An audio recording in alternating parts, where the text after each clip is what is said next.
USS Cole Commander Kirk Lippold about all of this. We were going to chat about other things, and this development came, Commander. So good to see you.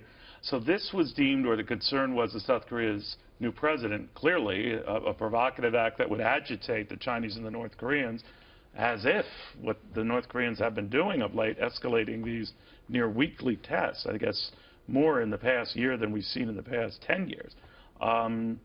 That was not. What do you make of this? I think you've got a very difficult situation. Obviously, the Koreans elected a liberal government, but by the same token, they have an alliance where the defense has negotiated with the United States for this THAAD battery to come in. The Chinese are very worried that it can look into China, that it's going to disrupt things. The problem you have is now it's going to have to be settled government to government rather than military to military. We need to have THAAD there, because it is incumbent upon us to ensure that we're sending a strong signal.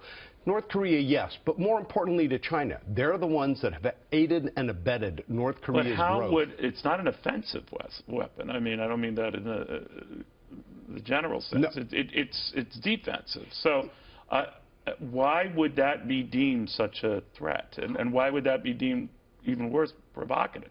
I think you're looking at the fact that the South Korean government views any introduction of a weapon system that is going to aggravate either China or the North Koreans as being offensive from an optics perspective, but obviously defensive military. You'd think they would want it. Yeah, you think it'd be very concerned these days. They're the ones they're the first ones that are going to live with any problems that ever occur. If North Korea, in fact, develops that nuclear capability where they can miniaturize to put it on a ballistic missile, the first range that's going to come is right there into South Korea. And I mean, Seoul is right next door, but we cannot allow North Koreans to develop a weapon that can reach the United States. And at some point, the South Koreans have to be told, we will do what's necessary to defend our nation. But they're not. So you mentioned the new liberal president, Moon Jae-in, of course, who has been making overtures to the North.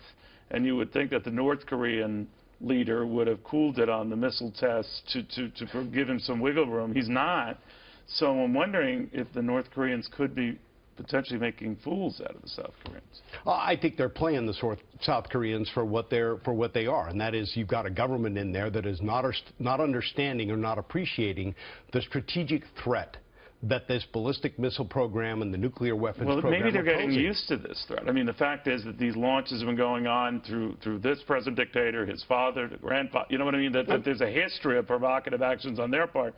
But what worries me, Commander, is that the message seems to be we're okay with provocations that they orchestrate, not so that we can respond to. Well, and that's one of the big problems, is the South Korean government now needs to be made understood. The United States is going to ensure that we maintain a defensive posture against the North Korean development so that they cannot have a nuclear weapon that can reach the United States. South Korea may live with it first, but we are going to do what is necessary to ensure it doesn't happen. We have a strong alliance. We're defending the peninsula. We need to continue to do so, and they need to get on board because this has maintained the peace on that peninsula now for decades. And to try and upset that now when they have a northern country gaining nuclear weapons capability, we cannot tolerate that. But this was their decision. Absolutely, it's their decision. They're a sovereign nation, they can do so, but for those decisions, the government to government now, they need to understand the consequences. Because normally when you hear the State Department say, talk to the South Koreans, it's like they wash their hands of it. And I think that's where Jennifer Griffin is right. This could be played out as a trial balloon into the press, and they'll back off. Let's hope that doesn't come, and in fact, the deployment of THAAD continues onto the peninsula. Commander, thank you very, very much.